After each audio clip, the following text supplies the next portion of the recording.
Hey, welcome to Vinyl Junkies, episode 9. So many stories to tell you guys. Why don't I get at least one sponsor out of the way? Welcome our new sponsor, Soundsmith. So this podcast is brought to you by Soundsmith. Wow, I didn't forget. Soundsmith! They make cartridges. They are the cartridge I'm using right now, and we're going to be developing content around that. So Peter Letterman, guys at Soundsmith, awesome. Such awesome stuff. He's a legit hero of mine. I've got stories, all right? I will also go through the entire mono catalog and offer my thoughts on it, I guess. And I've got a bunch of stories, and instead of describing all of this, why don't I just get started? Is that cool by you? I'm very much a believer in you score none of the goals for which you don't take the shots. You see, there's a better way of saying that, right? You score 0% of the shots you don't take, or you miss 100% of the shots. Fuck, you know what I'm talking about, man. I'm high. Sorry, guys, my memory, you know? So, yeah, I think that a lot of success is really simple, man. Just do ordinary things and do them every day. Do them with consistency. Work hard. Hustle. And something extraordinary can happen, you know. I did something pretty recently called the 1,000-Hour Project. It's going to get back to Ice-T because he's a mentor of mine. And let me get to it naturally, okay? Just let me tell the fucking story. Last summer, September 1st, 2016, I started something called, actually August 31st, I started something called the 1,000 Hours Project. Being at a crossroads, I was thinking of what it is that I could do in order to improve my life. Now, people like Mark Zuckerberg are people I respect greatly. I'll be specific. He does this thing where he makes it his business to just do something every year. So he married a Chinese woman, and he made it his business just for a year to learn how to speak Mandarin, and he did. He then learned how, this year I believe he vowed to visit every single state in the United States of America and just make sure that he strikes up a conversation with regular people. And I think that's another amazing thing. Basically, what it is that he's doing is he's just expanding his knowledge all the time, and he's just taking himself always out of that level of comfort. I respected that. Now, another one of the guys that really have always served as a beacon to me is, are you guys familiar with Malcolm Gladwell? Smart dude, right? He's got something that actually Howard Stern introduced me to way back in the 90s, called the 10,000-hour theory. Okay, you guys know what that is? The 10,000-hour theory goes like this. If you do anything, in order to consider yourself a true master of whatever game you're in, you got to do it consistently for 10,000 hours, you know? That's kind of like the standard. Now, when you're trying to apply that to ordinary things in your life, 10,000 hours is like, fuck, you're at the base of Everest, and it's like, what the fuck, man? I'm not going to get up there. It's insane, right? So you're defeated before you start. So trying to break this down, and they're, okay, well, how can I break this time down so that I can make it achievable but still difficult? And what do I choose to do? So I thought to myself, there are 100 hours. 100 hours is too easy, man. There's not even a challenge there. It doesn't count. How about 1,000? All right. You got to really work for 1,000. It doesn't happen right away. So I started from absolutely zero and decided that I was going to write for 1,000 hours. I always liked writing. I'm going somewhere. I'm getting to Ice-T with this. I promise I am. 1,000 hours. I finished my 1,000 hours. And the idea behind this, by the way, was it becomes just, you can't undo that. Once you make a promise to yourself, you make a vow to yourself, it's there, dude. If you don't do it, you failed. That's it. It's the albatross around your neck, or it's the metal around your neck. The same fucking chore. The way you attack it and the seriousness that you put into it is what makes the difference, right? So this 1,000 hours, was it going to defeat me? No, it didn't defeat me. What it did is it transformed me, okay? And made me realize that music is the only thing that I really care about. And realizing that you guys, the audience of 50,000 right now, are an amazing audience that every artist in the world wants. So this 1,000-hour project led me to these types of broadcasts because I wanted to give you unabashed news. So in trying to develop content, and anybody that's got a podcast or any of that stuff understands, you know, you're always looking for good stuff. Sorry, guys. My idea of good stuff is talk to people about music. Talk to people about vinyl. You can pretty much have that conversation with anybody. If you catch the people that really like that stuff, you know, it's magic, man. Every one of those records back there, it's just, you know, they're not just a bunch of unread books. I've listened to every one of those records. Those records have stories. This record has a story. This record here, this Aerosmith's Greatest Hits, it's got a story. I'm going to tell you that story, and it comes here. It goes through here, and let's see where else it goes, okay? But to me, that's the fun stuff of life. So I decided that I was going to do this, and I tried interviewing people, you know, the camera interview, and I'm terrible at it. Look, I'm not good with cameras. I'm just not, right?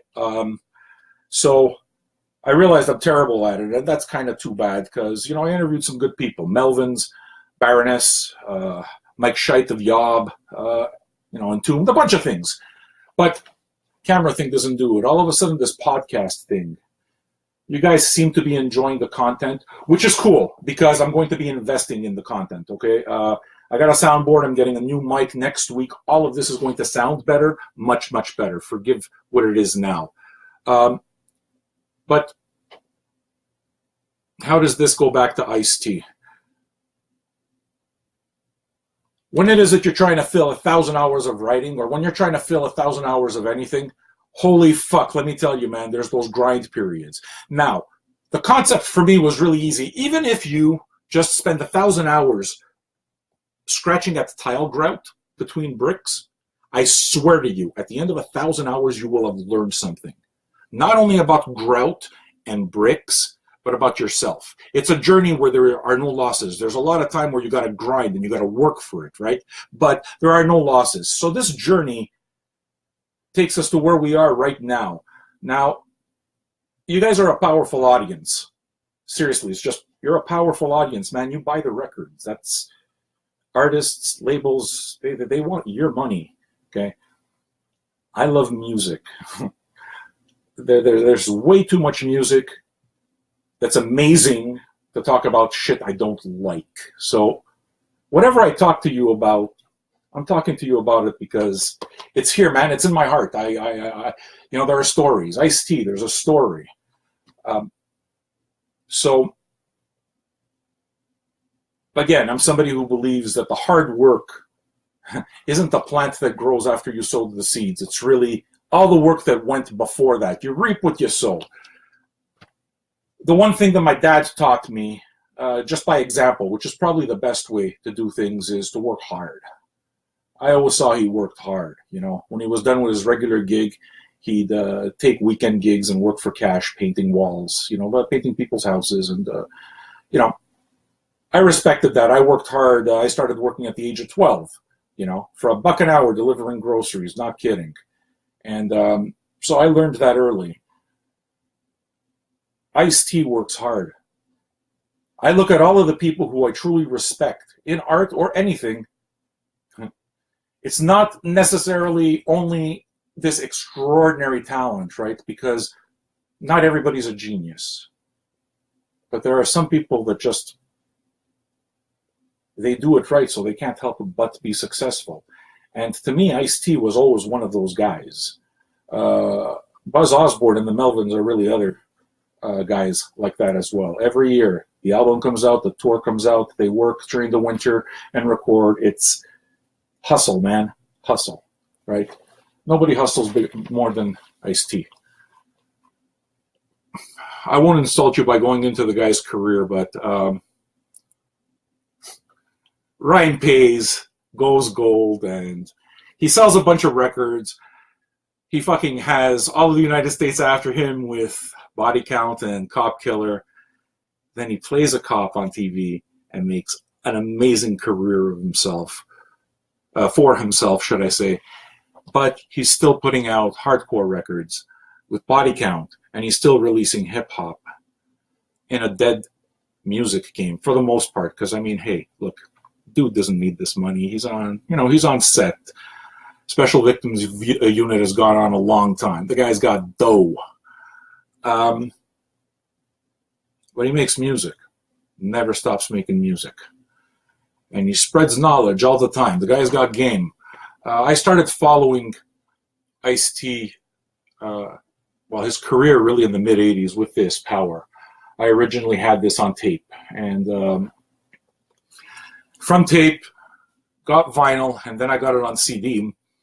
And now I got it on vinyl. And in the meanwhile, this is the only Ice-T record that I have. But Aerosmith is what got me to Ice-T. So I'm not going to talk about Ice. I'll tell you how I got there. I think you guys probably have figured out. Anybody who grew up in the 80s kind of already figured out where I'm going with this. 1985, 6, I don't remember when it was, but metal was becoming hair metal, and music was changing, and hip-hop was starting to really make a dent. And I just used to dig, used to go to this record store, my favorite record store at the time, Cheap Thrills, and I just dig and tried stuff out because, it's fun to bring home a record you don't know. So I knew Dream On, and I came home with Aerosmith's Greatest Hits.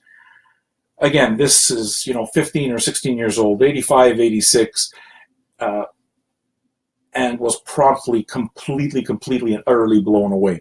What led me to buy this is that we used to have a metal show here on the local radio station when I was much younger, which is to say 12 or 13, called the Metal Files.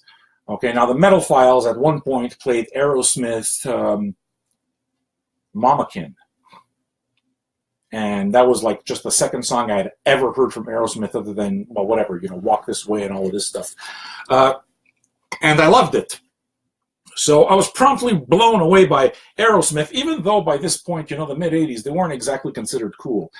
They released an album called Done With Mirrors, which was a fucking complete coke disaster, which I loved the record. I really loved the record, but it was a coked out disaster. And I had the Aerosmith record, and then Aerosmith went out there and put together a hip-hop video with Run DMC. And fucking music changed. Audiences changed right there. Walk This Way happened, and I was the metalhead rock guy who just got way into Aerosmith, being introduced to a completely different language. And hearing Run DMC do Walk This Way, plus the visual, right? Because it was the video age, so the video was everywhere also. The songs were everywhere. But watching this whole thing go down and watching these two dudes in tracksuits and big old chains fucking drop Aerosmith and do complete justice to it and have all the hip-hop boys bang into it also, it's like, this is the best fucking thing in the world, man. Hip-hop hangs out with rock and metal and vice versa. I loved it. So I made it my business to go out and start listening to hip hop, because this new language really intrigued me. I didn't really know it, right? So Aerosmith led me to Snatch of the Poontangs. That's not what it led me to. It led me to some hip hop. It led me to Public Enemy and a whole bunch of other stuff. KRS-One, you know, and for a white metalhead, this was kind of fucked. It's like, whoa, man, what's all that about? So I was introduced to this whole new style of music through hip hop. And that's how I came across Ice-T, because Ice-T was a banger, man. Ice-T was one of the big guys, you know. You had Public Enemy and you had KRS-One, and Jesus, LL Cool J was around then, but I don't. LL Cool J was around. I don't remember who else was around, but Ice-T. I saw him play Montreal, the Spectrum, in 1986 for the Power Tour. My first hip hop concert. And again, was completely blown away. Now, at that point, you know, he really had the gangster thing happening, because I'm pretty sure he was much closer to the street then, you know, than he is now. But there was a certain sincerity about Ice-T's music that always made it so that I respected his game. So I followed his entire career. And it's really interesting how people say that, hey, Ice-T, you know, doesn't matter anymore, or Ice-T's career, oh yeah, but then he got bad. Ice-T didn't get bad. You just stopped listening. I got deep into the collection. You know, I got into Home Invasion and all the records that came after. Sorry, Ice, I don't remember the names of them, but loved it all. But you know, us white guys. I don't know. Those albums were awesome. Okay. So what am I trying to say here? What it is that I'm trying to say is that he appeared on my radar like a lot during the mid-90s, but it became a completely different thing. I swear I'm going somewhere. It's just I'm high, so it's kind of like I fucking drift, man. You know what the good thing is? The good thing is that the podcast, I get rid of all the pauses, so you don't have to listen to all of that bullshit. You're watching live, you're going to see me pause. I'm sorry, man. I'm a fucking stoner, man. So, that's the deal. Now, it took only, the 90s, right? Twitter comes around. Twitter comes around. You see, my man Ice was a part of that game immediately. He was on that Twitter game immediately. And what it is that he had, back then especially, Twitter was quite new. So it was so amazing to be able to get my music news like that, right? That was voracious. Still am. You know, I'm still very much a Twitter follower. Why? Because it's the best place to get your information immediately, right up to date. Ice understood that immediately. So what he did was he created the FLTG, which is the Final Level Twitter Gang, right? Now, you know, you think, is that corny? It's like, nah. Ice-T fucking created his own world, and if he doesn't like you, fuck off. And he did things 100% his way. And he understood it right from the beginning. So, one of the things that would happen a lot is what he would call his daily game. And he's wise. You listen to him, if you've ever watched Ice do interviews, there's wisdom there. You know, those streets, it's not just a question of him being completely traumatized. He's clearly learned something, right? So I look at my own pathetic life and I think to myself, well, oh, yeah, I had it hard. And then I look at Ice-T and it's like, no, wait a second. Ice-T was orphaned young. Ice-T was fucking around gangs young, stealing young, hustling young. And he had it worse than I did. What made him get there? Same concept behind the 1,000 hours, man. Hustle. Just work. Work your ass off. That's it. That's it.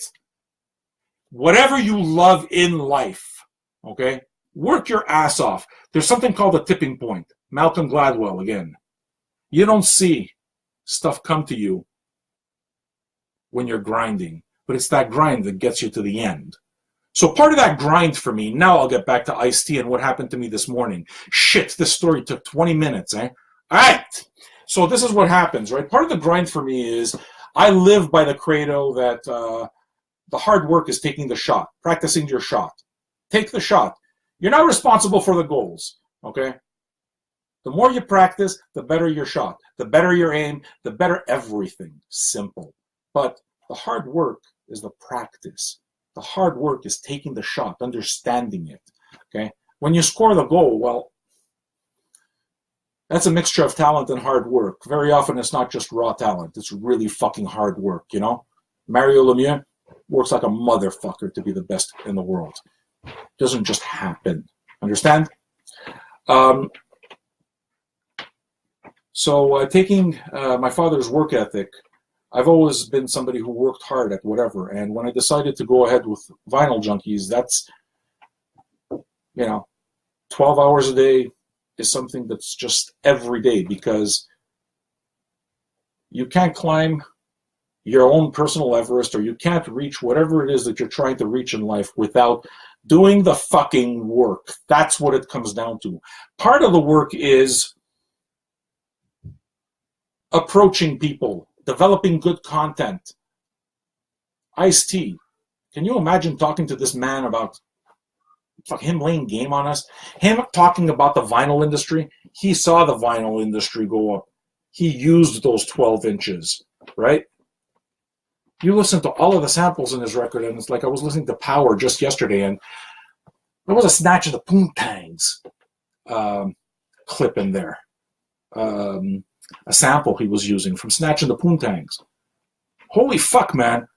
I'd love to know what this guy's collection was all about, because this is deep shit. A young, what the hell's his name? Otis, me and my memory. Otis, not Redding. You know the guitarist, Strawberry Letter 24? You know the Otis I'm talking about, right? He was 16 years old here, and he was following his father.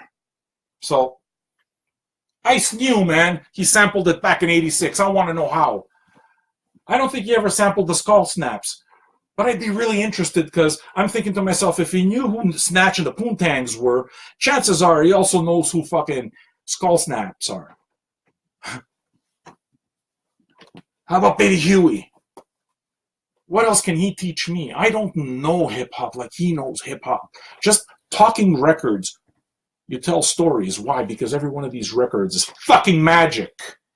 Every one of these records have stories. So can I tell you the stories behind today and all of these records? Because I've just added a story to all of this. Let's see where it goes. Why don't we? I talk to people. I try to get interviews. I try to get sponsors. I try really to get the very best material to deliver to you guys. There's a lot of interesting people in the music industry, and there's a lot to be said when it comes to vinyl, and it's fun, right? You seem to have taken to the podcast. Awesome. So instead of just, this live thing where it's, us kind of like rapping, or at least me talking and, you guys watching, the podcast allows you to edit after the fact, right? So it allows me to take an interview and speak to these musicians. And then, those interviews, the other guys who listen to them, it's amazing all around. You get access, direct access to the greatest artists, really, like people, at least that I respect. They get access to you guys direct. That's amazing. You know why? There's 50,000 of you, and you all buy wax. Your attention is powerful. Okay? It makes sense. So I always try to make connections, because I can't talk about records I don't have. I can't talk to people if I don't have the interview. You know what I mean? But again, it's always about taking the shot, right? So I told you about, Link Ray last week, and I've been following Ice-T since the late 90s. Okay, so I understand his Twitter game. I understand what he does, and I think it's just he's super sharp at it. You know, I've followed his career not because I'm obsessive about it, but because he's had such a long career, and the point he was at in his life always made sense to me as a young adult who was trying to find his way and didn't have his own real direction. You know, I looked to guys whose game seemed to be strong. Ice-T didn't bullshit. He didn't talk nonsense. He never did. He didn't suffer it. So just tweet at a time, right? Daily game at a time. You got to see what this guy was all about, and you know, massive respect. And the respect only grows as the years go by, and you watch the guy's career take off to another level. So, you know, I've said that I've read literally hundreds of books. This was one of the books that I got on eBay somewhere. The Ice Opinion, which is his novel. And I went through that immediately. And again, it just confirmed exactly the same thing. I believe that steel sharpens steel, okay? In order to become the best, learn from people who are better than you. Learn from the experiences of people who have lived them. So when you don't have a role model, what you do is you look everywhere else. You look in books, you look in music, you look towards artists. And I mean, you know, some of them are worthy of respect and some of them aren't as people. So Ice just seems to hit it all the time. You know, the same thing like Chuck D. Just hit it on the head all the time. These were ideas that earned my respect.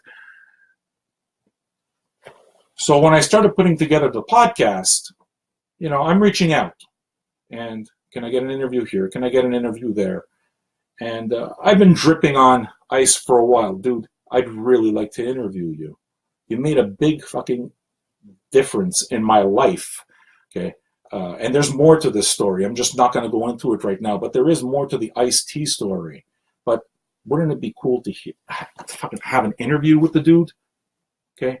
On top of that, you know that he's a hardcore dude in the sense that the guy talks directly with his fans. It's not a publicity team that handles him, and he's always been that way, and he's been part of that connection with his fans since day one. So I pretty much, hey, Ice, you know, can I have an interview, man? Hey, Ice, can I have an interview? And kept approaching it. And this morning I did the same thing, right? And I posted something else, and it's just, hey, Ice, you know? And this morning he friended me. He friended Vinyl Junkies. And why is that a big deal? Because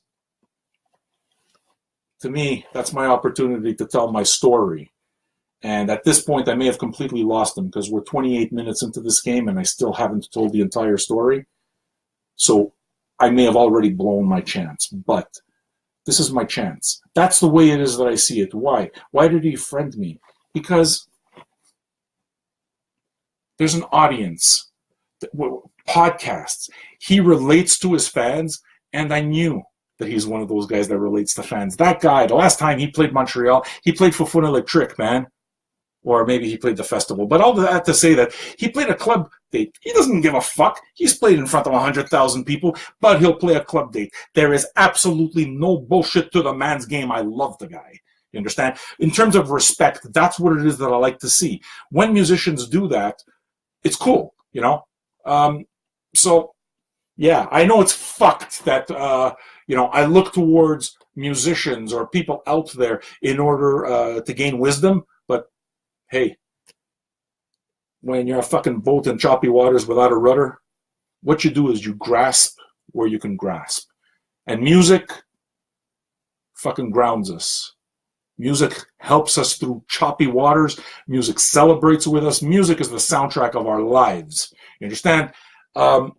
Ice-T is the soundtrack of my life.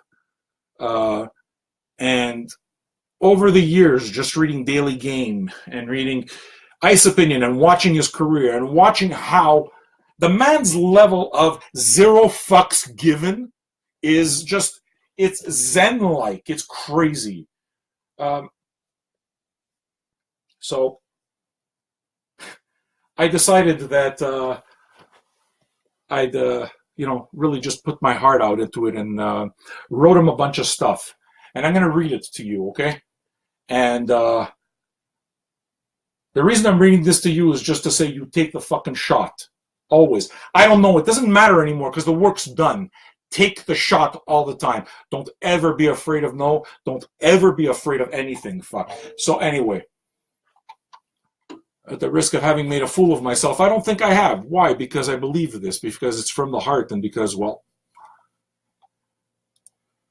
talking about music for a living is my fucking dream to come true. So if that's not worth pursuing, then what is?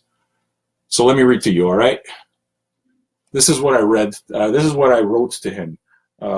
Exactly. Yo, Ice, you're kind of my mentor. Your hustle amazes me. Been a fan since Power.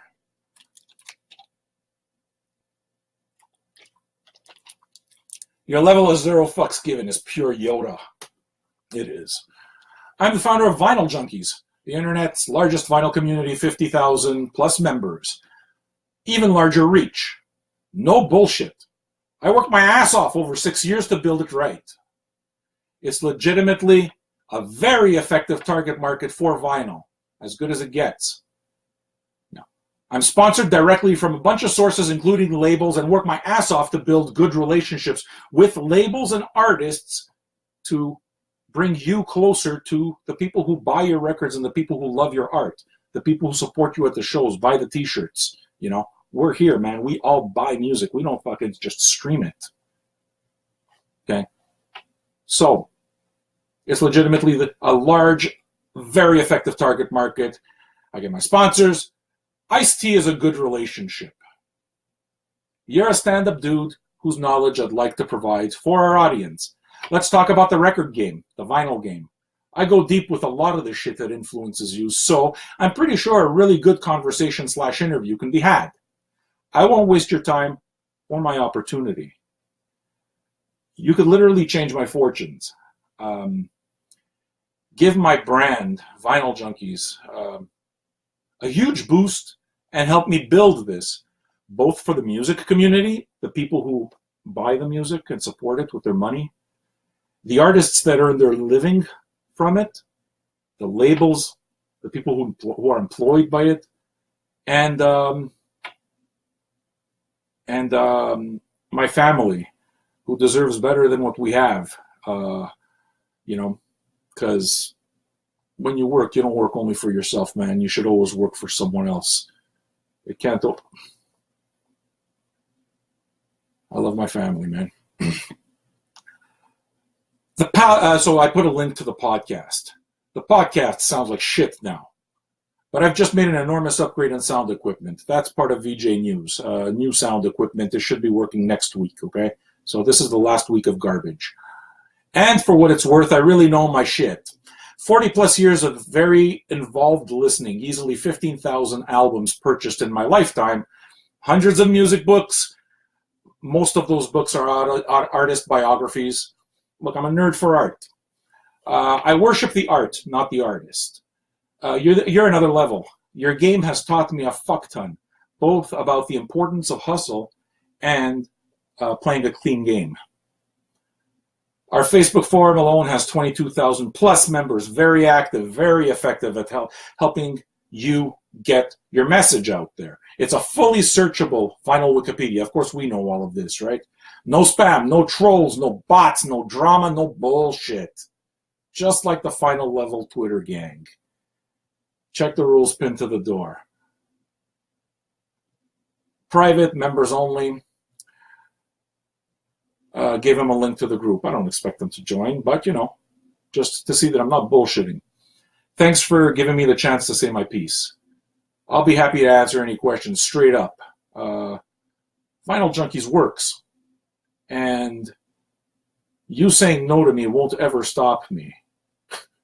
I'll just work harder to show everyone that said no that they should have given me a chance. Because I put in the work, man. And I thank them. And then, maybe in arrogance, I swear I actually wrote this to Ice-T. Maybe in complete arrogance, I put P.S. Just one request, respectfully. please do me the courtesy of giving me a straight yes or no answer. I'm good with no. But being ignored fucking sucks. It's part of the game, but it sucks. It's the worst part of the game, right? I poured my heart out. This shit matters.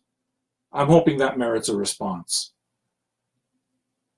So what does he do?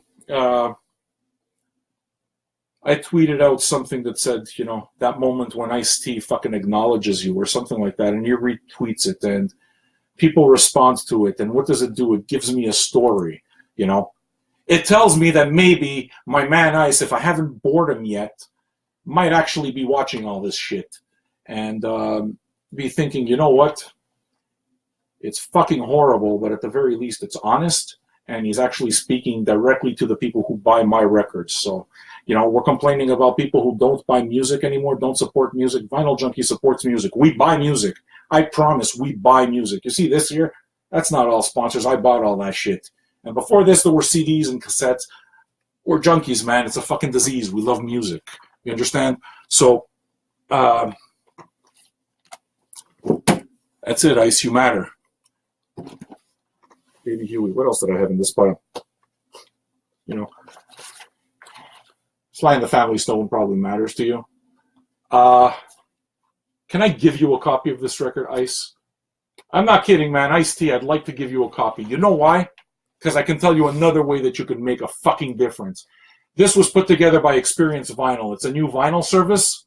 And George Clinton, P-Funk, of course you know that, curated the damn thing and chose this as his best record from his top 10. And you just accepting this record, you make a difference in a company's life, in a young upstart company's life. Because your reach is that important, and you do have respect. Forget haters, but you have respect, and it matters. So, you know, I was fucking thinking out loud. Let's get on to the next part, okay? That's the Ice-T story. What's left?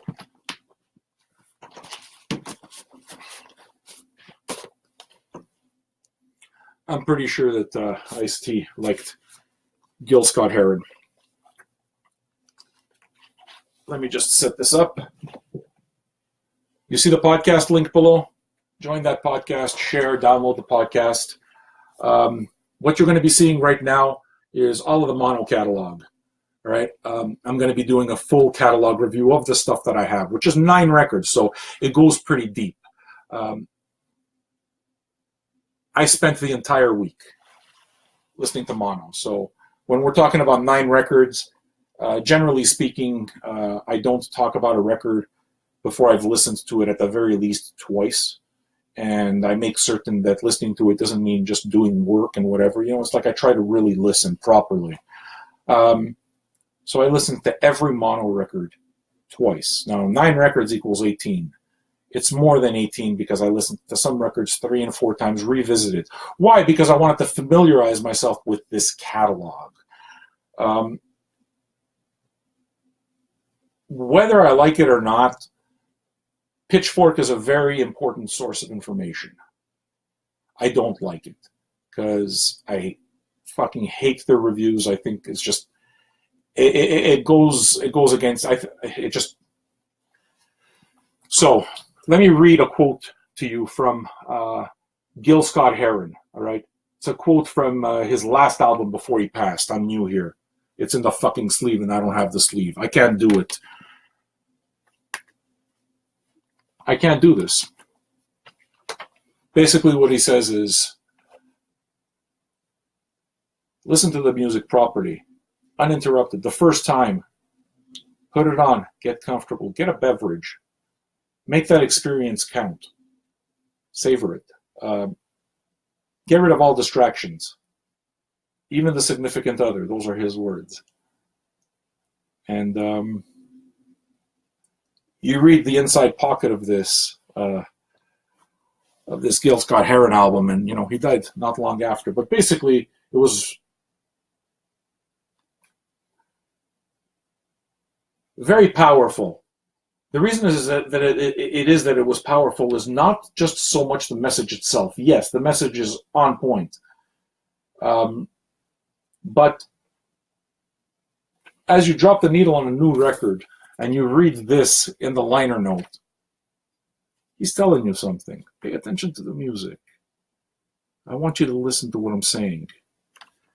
And then he starts singing about his childhood and the lack of father figure and how women raised him. And you realize he's speaking directly to you.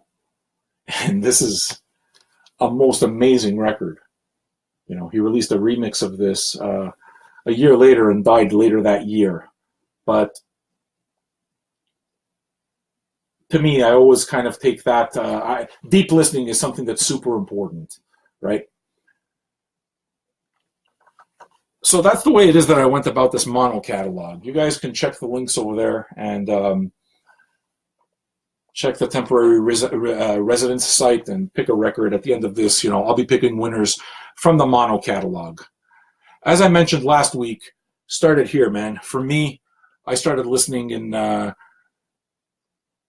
2001, their first record. Okay, this I used to have on CD, Tzaddik. I'm not going to go through the whole story, but if you want the mono story, just listen to Vinyl Junkies episode 6. It's there. Subscribe. Came out on vinyl. And I made sure that I listened to all of the records, all 9 records, in chronological order, because I think that it's easy and it's fun to be able to track the history of a group's sound, of a group's performance, so forth. So I start here and love it.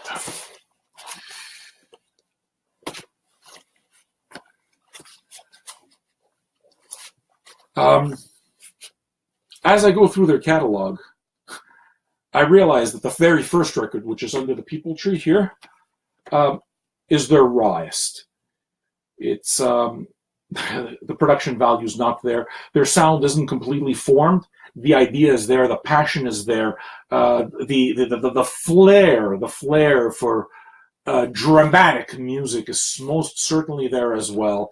But it's raw. And that changes album after album. You'll need to forgive me if I don't name the albums because although I've listened to them a bunch of times, I haven't really looked at the... Fuck, you can't memorize all of this, right? It's just go to Discogs, boom, put it down. That's it. Why should I memorize? I got Discogs. Fuck. So yeah, I'm listening to the catalog. Now all of a sudden I get to this point. This is the point where Pitchfork comes into the fucking picture. Fucking Pitchfork. As I'm doing all of this, I research these bands greatly. Okay, so I like reading about this stuff. I've done it my whole life. Now it's easy. Click of a finger, man. Wikipedia, reviews. Pitchfork reviews are always there. Okay, they review everything. So you go check the Pitchfork review, and nothing's good. Mono's no good. Mono's average, man. Seriously. Mono is average and formulaic. You fuck. Why do you make people who don't appreciate the music review the music? Why? It reminds me of every asshole critic. John Zorn had a song that he put out with Painkiller, or was it Naked City? It's just a short little fucking blast of sonic vomit that he called Jazz Snob Eat Shit. Yeah. That's the way. I'm pretty sure that he must have been thinking about all those fucking dipshits that were telling Miles Davis that On the Corner was a garbage record and is an affront to music everywhere. Seriously. If you don't got anything good to say, it's like, I don't know. I know they got a job to do, but it's an affront. What I'm saying is just don't offer a hot dog to a vegetarian. The vegetarian doesn't like the fucking hot dog. Don't give the gig to somebody who doesn't like it. Okay, can I tell you something about this mono catalog as I go through it? 9 albums, okay? Let's say about 25 listens in all. You know, some 2 times, everything 2 times, some 3, 4, okay? That's a solid week of listening. I didn't get bored once. I didn't feel like, oh, fuck, I'm going to hear the same thing. But you know what? Go read the Pitchfork reviews. And I'm not saying this. Go read the Pitchfork reviews, man. It's all garbage. You know? What it is that they said about this, if I'm not wrong, Dave, don't kill me if I got it wrong, but I think this is the first album that they put out with Albini. The Albini period's really interesting. I really did enjoy the Albini period. I'll talk about it right now. And my first feeling, and I can tell you that the first feeling actually, I spun this, and as I spun this, that's when I got through the Pitchfork articles.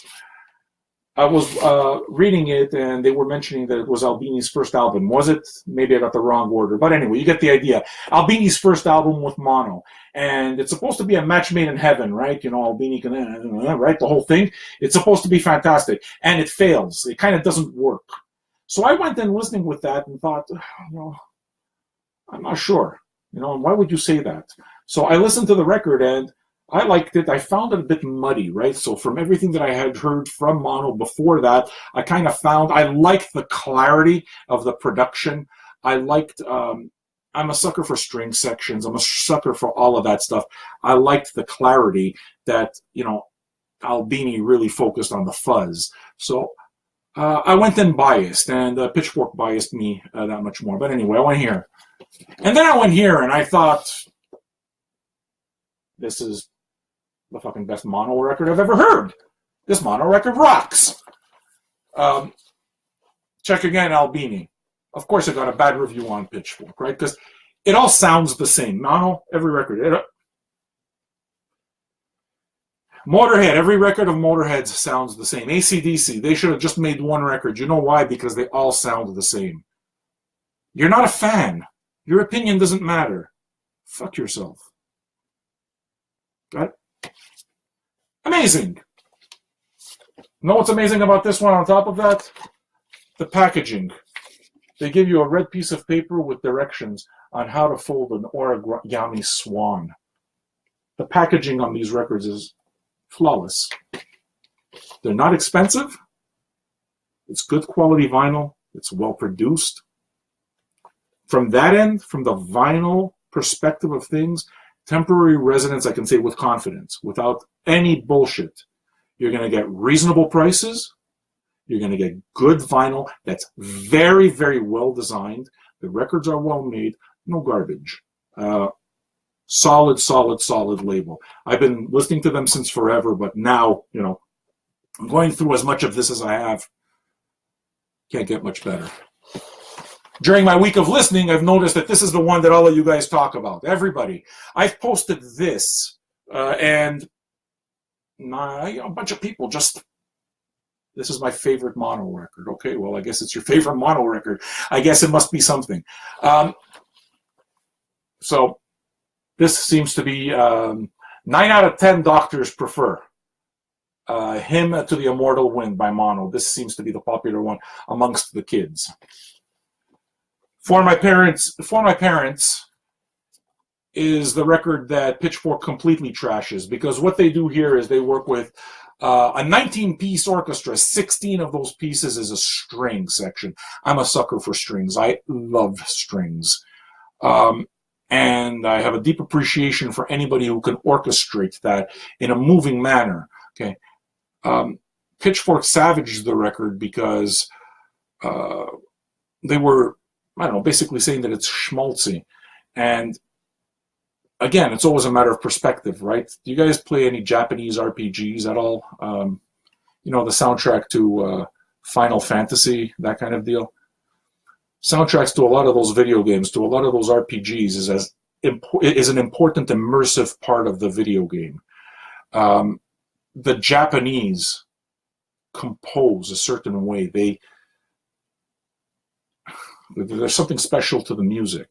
Okay, there was a cinematic aspect to it. To me, this was fucking PlayStation epic, is the way I described it, because I could have imagined, I got lost in one of those Final Fantasy games online. It sucked my time. But anyway, and while Pitchfork was savaging the record for being schmaltzy, and formulaic and a whole lot of things, I was thinking about some of the best video games I've ever played, and my mind's going to people like John Williams and some fairly talented people in the soundtrack world. So clearly my reference point was completely different.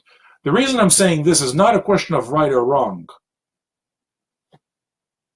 If you don't like something, you don't consume it. You're not qualified to talk about it. That's basic. If you're... What the fuck's the point of savaging a record? This record is awesome. If you like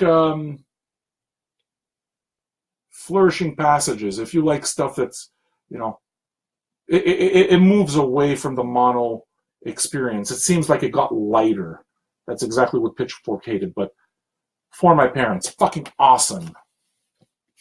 So I disagree highly. And here, again, we get light, This is 2014 by this point. So I'm thinking, all right, well, have they liked their sound? Again, I listened to the entire catalog chronologically, right? And I'm listening to side one of this, and same type of thing, same vibe, And then I dropped the needle on side two, side B. And for the first time in I don't know how many albums now, or 6 or 7 that I had, I hear vocals. And it sounds like somebody screaming from the fucking depths of their soul. It's wrenching. And I kept, I had a real fucking problem with this whole Pitchfork thing. It makes me crazy. So, and thought to myself, I've listened to most of their catalog. They're supposed to be formulaic, but yet they do this on side B of this record, 2014, later on in their career, and they managed to stop me completely in my tracks while I'm listening to it. It's like, what? Everything I like about fucking Japanese noise, about Japanese, the whole fucking Japanese scene is side B of this here. What the hell is this record called anyway? Rays of Darkness. Mind-blowing. So, 6 or 7 albums in, they managed to do that. You know what happened also during that entire journey? See this chair? It's a recliner, right? I work while I listen. I'm listening to this music, and it just stops you. In French, they call it frisson. Fucking chicken skin. And you get varying degrees of it, but it's just... the catalog, the mono catalog, would just draw me into the point that told me to stop. The work wasn't what I was paying attention to. The work was just to listen to the music and appreciate it. And to not give it a very deep listen would be to miss the point altogether. And mono kept drawing me back, and I reclined many, many times to just listen to the music, and I'd get goosebumps. Because it's that good. I mean, if formula gives you goosebumps, I want a lifetime supply of formula. Okay. Had I listened to Pitchfork, I wouldn't have bought a single one of those records, because who the fuck buys a video game? Who buys a record that's a 5.4? Again, if you don't like something, you're not qualified to talk about it. And then we get to their last album, which came out last year. And this one's called Requiem for Hell, which they toured. And again, I loved it. So that's my little bit on mono. I'm going to pick winners. And this is the first time that I kind of go through the catalog this way.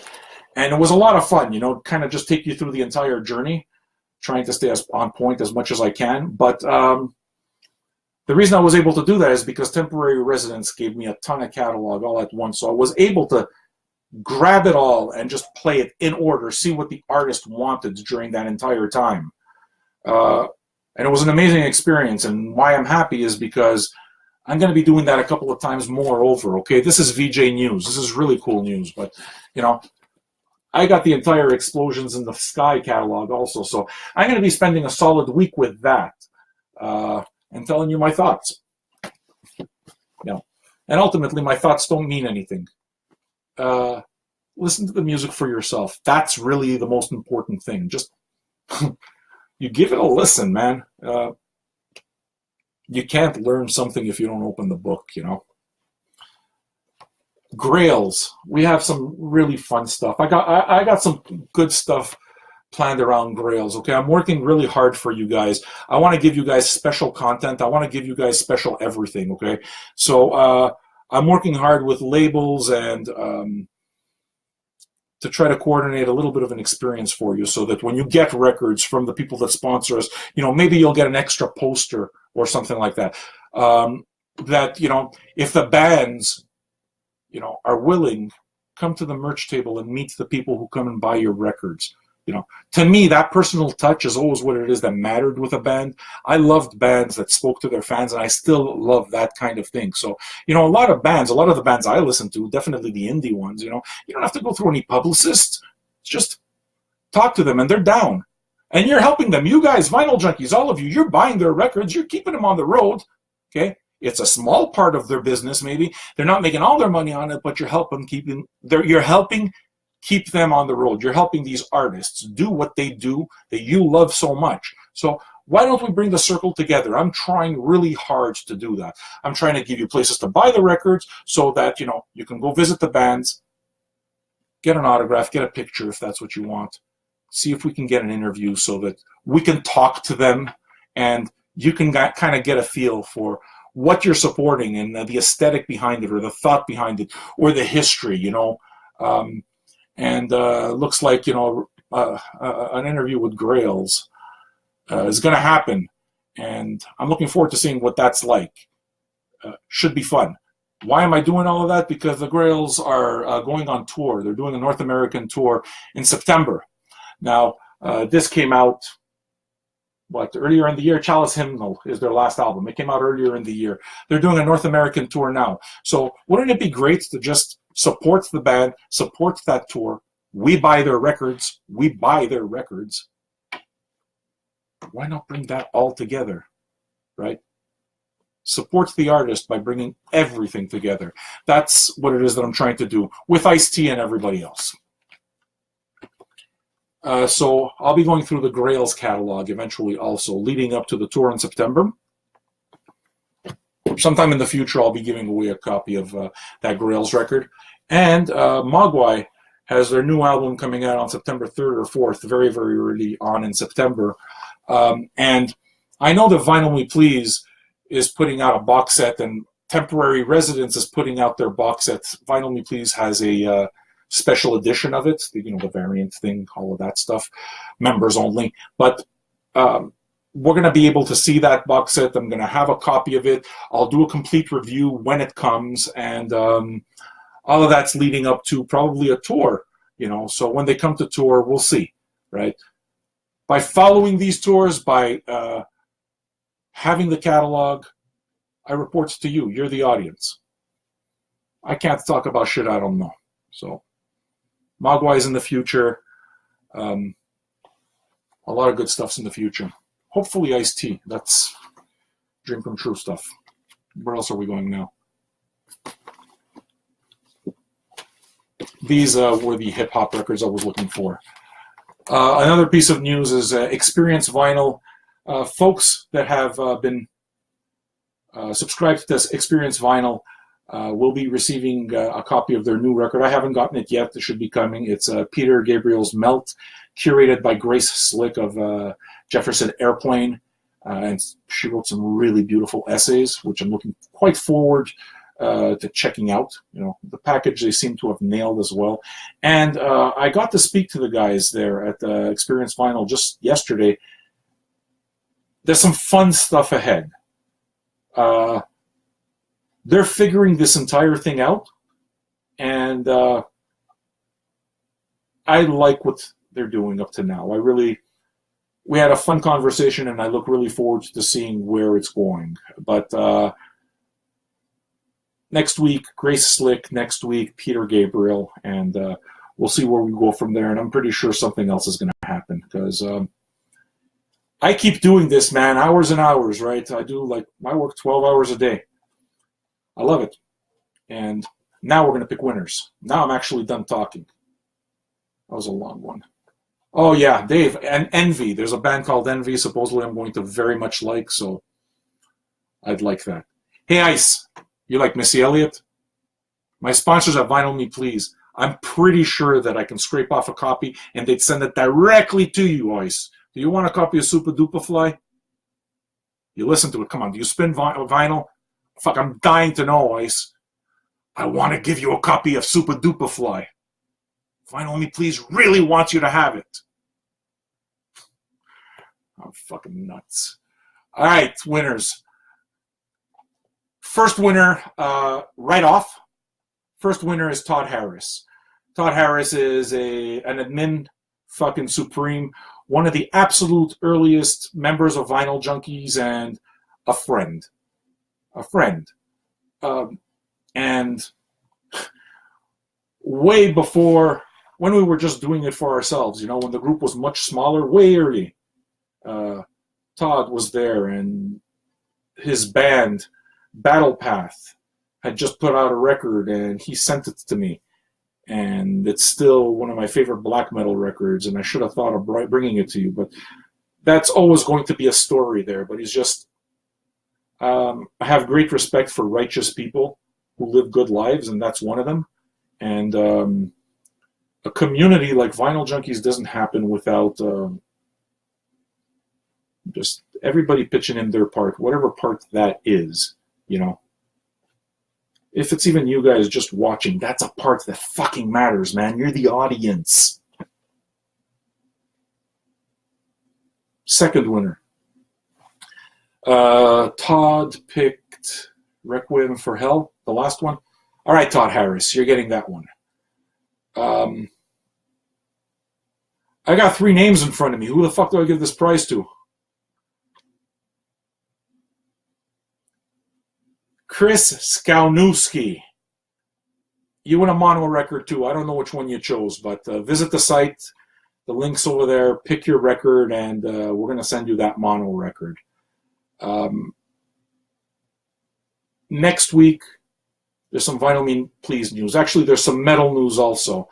The metal news, I'm going to be stepping up the metal game here. We're getting some good stuff, and Vinyl Me Please is going to be supplying me with some stuff so that I can stay more informed. I want that.